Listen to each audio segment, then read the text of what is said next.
It's Nigeria 2015, and of course Nigerians go to the polls today. Well, one would have thought that at this time of the day we would be waiting and looking forward to the announcement of the results, but then I think we would have to wait a little while longer. And some of the issues that led to this situation is what we will be discussing here tonight. Very, very interesting experiences.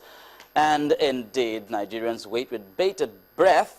But then, of course, for some, the process still continues. Remember, INEC had to extend the voting till tomorrow because of issues with card readers, issues of INEC officials not arriving in time.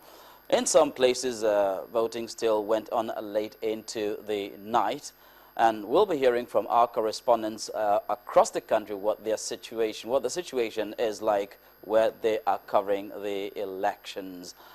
Welcome to Nigeria 2015. I am Charles Eruka. Of course, I am not here alone. We got a whole group of anchors on the show tonight. I'm Kayode Alande. It's good to be here this evening. So much to talk about, so much has happened across the country. Most importantly, we're happy that it's been largely peaceful.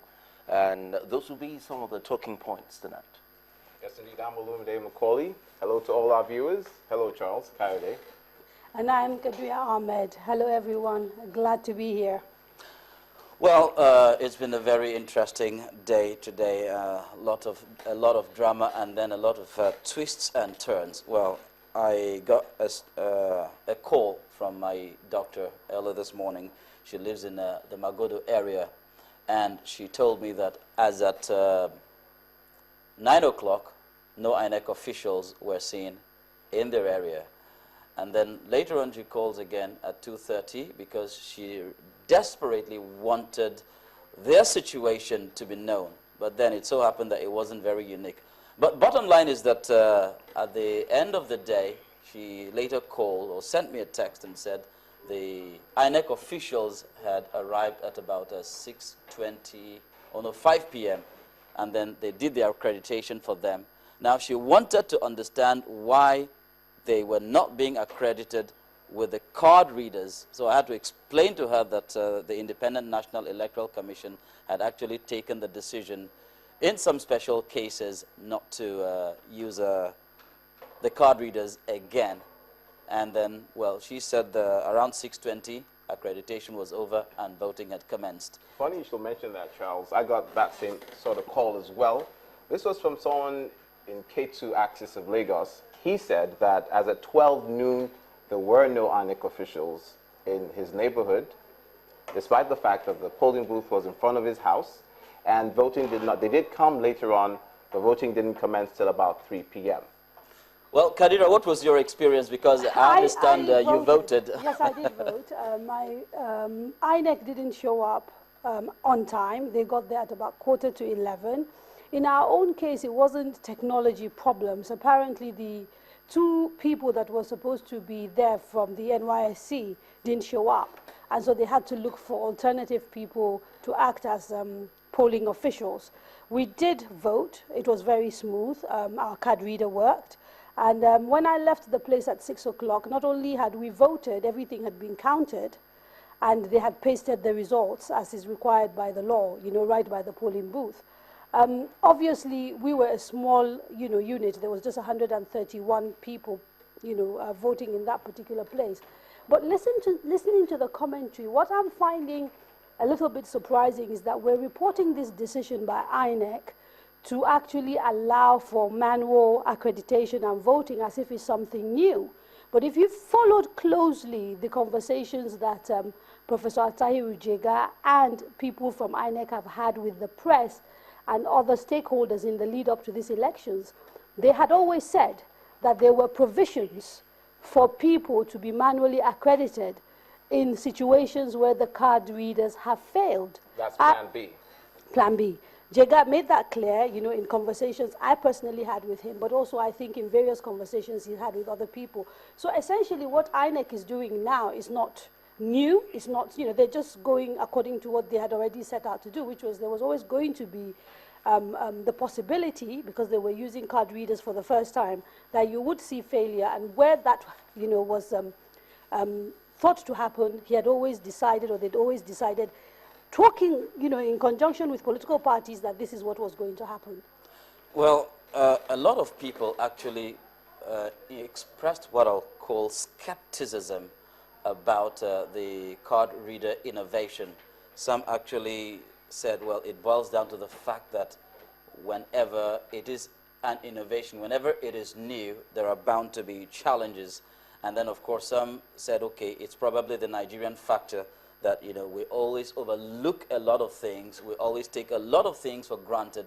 And then this innovation should have been tested in maybe earlier elections, probably Ekiti or Osun or both, before trying it out at the major elections in Nigeria. So they were actually very skeptical that it was actually going to work during the general elections proper. But yes, we've been having mixed signals, we've been having different reports. But at the end of the day, we now realize that, well, INEC also anticipated these challenges and then decided that, okay, fine, we now fall back to plan B, which is the registration. What would be interesting actually to find out is what the scale of the problem is.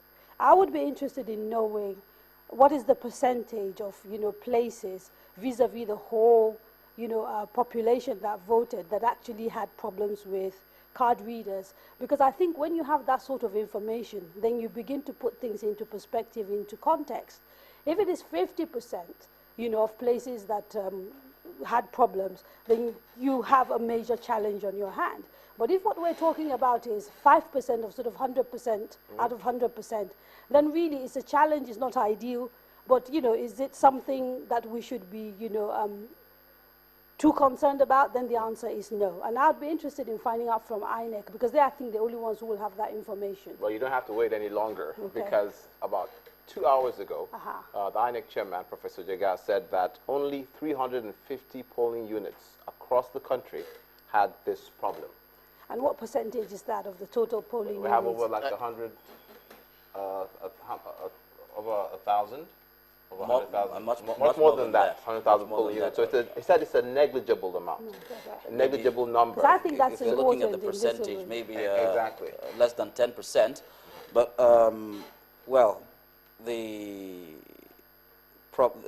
problem in itself showed no respect to anybody, because the first high-profile casualty of this card reader problem happened to be the president himself. And of course, next to him, the First Lady. I mean, initially it was very abusing, and then, you had lots of people passing very snide remarks as if, that was just going to be the place where it happened. But then, the proverb goes, what happened to the he-goat also happened to the ram. And so it just didn't stop in Otuoke. It also happened in other places, even here in Lagos. But INEC has since apologized. Sorry, Kadi. INEC has since apologized. Professor Jagat actually called it a national embarrassment. I feel sorry for him. Yeah, he said it was. But at the end of the day, at that particular ward, in that polling unit, at the end of the day, the process was smooth after the problem was rectified. Yeah, and what I'll say is that, fine, we had a few delays. I mean, something that we couldn't ignore almost everywhere in Lagos. But the most important thing is that at the end of the day, even INEC has announced tonight that they didn't hear any significant results of elections being marred by the